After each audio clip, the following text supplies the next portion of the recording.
Nëse Edi Rama dhe Partia Socialiste siç shprehen e mbështesin vërtet sistemin e ri drejtësisë, atëherë pse funksionarët e lartë të kësaj partie dhe të shteti nuk japin dorëheqjen sa herë merren pa ndehur për t'i hapur rrugën hetimeve? Nëse Edi Rama beson vërtet se Belinda Balluku është e pafajshme, atëherë pse nuk e shkarkon nga zëvendës kryeministre për t'i dhënë asaj mundësinë që të dëshmojë pafajësinë e saj para drejtësisë?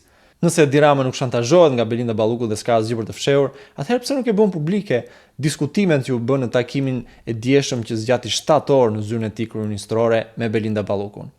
Çdo shqiptar, madje unë jam i bindur çdo votues i Partisë Socialiste, i di përgjigjet e këtyre pyetjeve.